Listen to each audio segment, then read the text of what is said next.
Hi, hello everybody. My name's Juliet and I'm from the University of Oxford, and I'm going to talk to you today about how we use Tableau when we did a major ERP system implementation of Oracle Release 12. Now, here you can see the beautiful Radcliffe Camera, which is an amazing building in the middle of Oxford, and it was built in 1749. And we're going to just have a look at go into one of the urns now, and I'll tell you a little bit more about myself. I'm basically a procurement expert. I buy things from tunnels through London to huge MRI scanners to I bought bits for cars. So really a procurement expert. And I started using Tableau about 4 years ago and was really, really impressed and have used it in procurement applications ever since. I have self-taught myself, so if you see some of my visualizations, you can probably spot a lot of improvements, and I'm hoping to learn a lot at the conference here. So I'm sure after this conference I'll be a lot better. So bear with me if some of my visualizations are a little bit amateurish. But really, Tableau has changed a lot of the speed and improved the amount of decisions we take. So it's been great. So a little bit about the University of Oxford. It's the oldest English-speaking university. They've been teaching going on at Oxford since 1096. So a really, really ancient organisation. At the moment, we have about 22,000 students and an annual turnover of $1 billion. Some of our alumni include 12 saints, 25 prime ministers, including the current one, and 8 current members of the cabinet. And we also have lots of fictional alumni. My favourite is James Bond. So, a little bit about our ERP system, Oracle R12. We have 2,000 users on the system and spend about 25 million a month through the system. I was responsible for the procurement part of the system, and that's what we're focusing on in this presentation. We host a lot of supplier catalogs with over 1 million items. So these are items any of the 2,000 users can pick to buy. The previous implementation before this current one didn't go particularly well, and there's a lot of folklore around how bad that implementation was and how all the people that did that implementation quickly left the university afterwards. So that was a bit daunting being part of this project, knowing the history. And partway through the project, I went to do some wine tasting at one of the museums in Oxford and sat down next to a professor who knew the person that did the previous implementation, so 2 implementations ago. And apparently that had gone equally, interestingly, it had difficulties. So there was quite a history in the past of ERP systems being implemented and not going as smoothly as we would have liked. So we really didn't want that to happen in this one. And so that was really important to us. So what we did is we used Tableau to be able to rapidly visualize the user behavior. So at the top here, we've got our users, our 2,000 users who operate the system, who log in and do all their purchasing, produce their purchase orders. We then took that data in near real time into a data warehouse.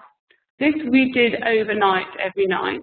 So it meant early the next morning we had all our data there, but we used Tableau to investigate that data, to delve into it, to find out what was happening, and to really understand it. And from those Tableau visualizations, we would then adjust the plan for that day which meant then we could influence buyers' behaviour in the way we needed to improve the system.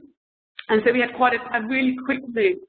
And I guess this is my key message out to you. The key things we learned from this project is, one, to have real-time data, as near real-time data as you can, but also you need to be able to get really into that data and visualize it very quickly, and then be able to present that to the management, who can then change their plans. And again, that's got to happen very quickly to be able to influence user behavior. So we had a really tight loop here, a really good feedback loop, that meant we could actually influence and make the system a lot better, a lot quicker because of that.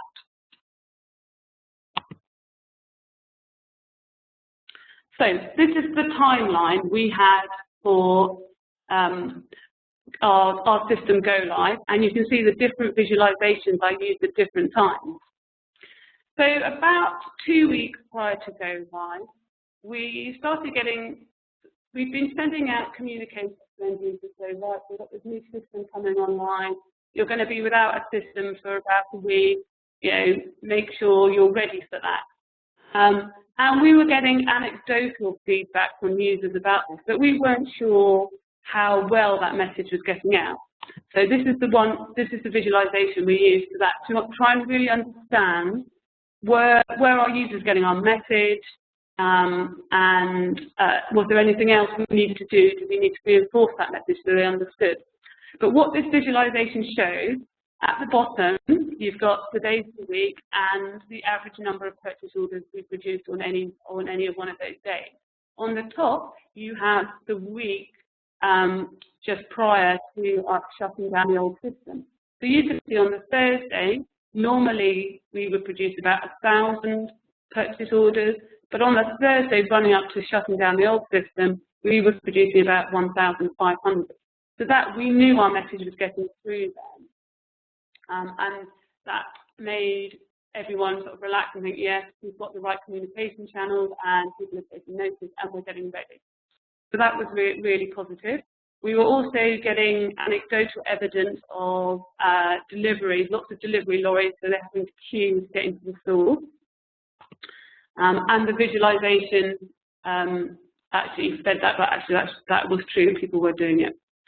So just after go live, our key thing was, are we operational? Are people coping with the change? Because there was quite a big change within the purchasing area. So really we wanted to know, were users coping? Who needed help? Where should we put our scarce resource?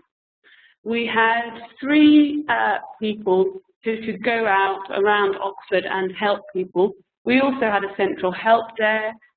So lots of help. Now, those of you who've been to Oxford, it's a lovely city, but the university is dotted all around the city.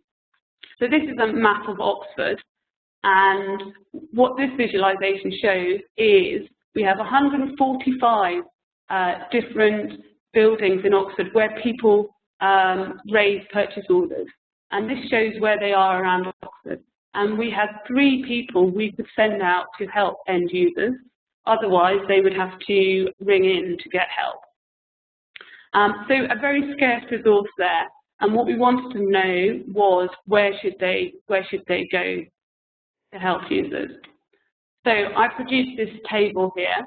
So you've got each of the departments listed down, and they're ordered in the departments that produce the most purchase orders are at the top. So they're the ones that we really need to get operational. And then we looked for the different dates. So the 11th of November was the day we went live. What I did is I looked at the number of purchase orders they produced in that day and color-coded it. So if they did 80% of their daily average, I colored that green to say, yep, that's fine, they're operational. And if it was less than 80%, then I colored that red. So very easy visualization to see which departments needed help. And as you can see on day 1, apart from one, all our top user departments were all struggling a little bit. So we deployed our 3 floor walkers. and they made some improvement ready for day 2, this is. So day 2, you can see a few more departments that turned green. So they're really getting operational and getting a hang of the system, which is great. But there's still quite a lot of red there. So again, people went out and we had lots of calls to the help desk. Now, by the end of the week, you can see that the majority of the departments were green. So that's a really great result. The problem we had is that this was what the data was telling us. If we listened to the calls that came into the help desk, there was a lot of people, a lot of calls came in where people were very upset with the change of the system, and it was very difficult to get an overview of what really was happening across the whole organisation from just a few people or the relatively small number of phone calls we had compared to the user population of 2,000. But what this data did is it gave everyone a real sense of actually what was happening, what were we doing across the board, and were we coping. So this was probably the most valuable piece of data visualization we did during the project, and it really helped allocate those scarce resource we had, but it also made people realize actually things are going pretty well. The majority of departments are operational, and we're doing okay. That was just after go live. Then a couple of months in, or after the first month, I started running reports to look at the system performance. So what we wanted to make sure, first of all, we made sure after go live, everyone was operational.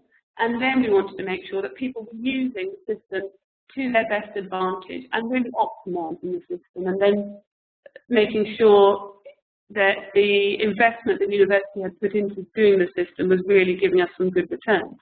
So this is my visualization I used for that, and we'll go in and have a look a bit closer at some of the elements of it.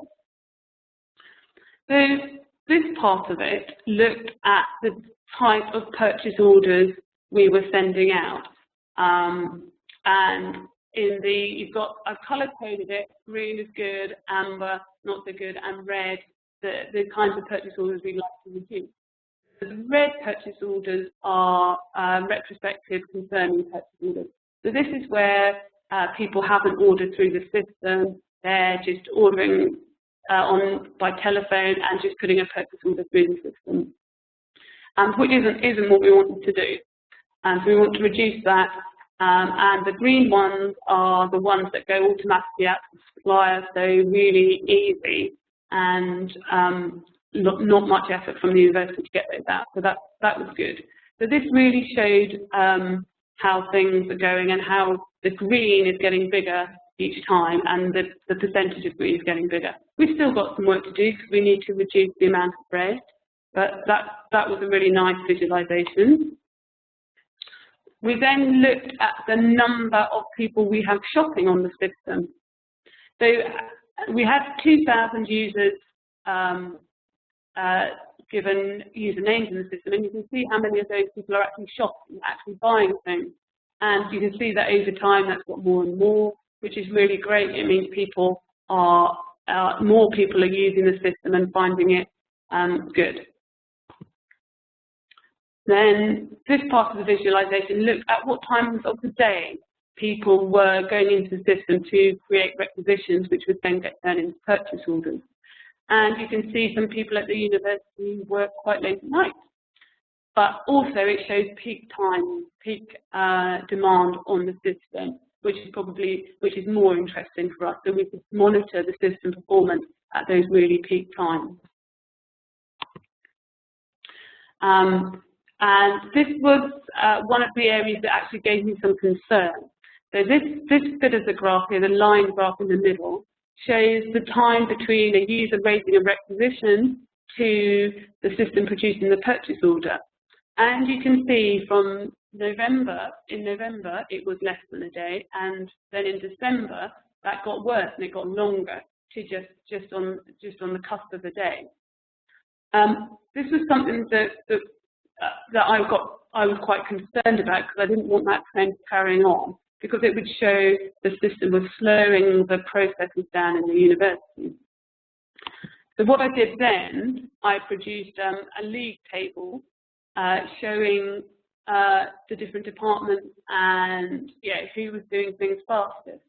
And that's always a really good way to motivate people. Nobody wants to be the slowest. And that really improves things.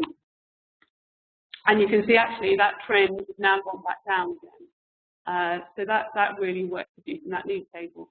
So this is sort of an ongoing visualization we have, and we focus on different areas and do further visualizations if we need to.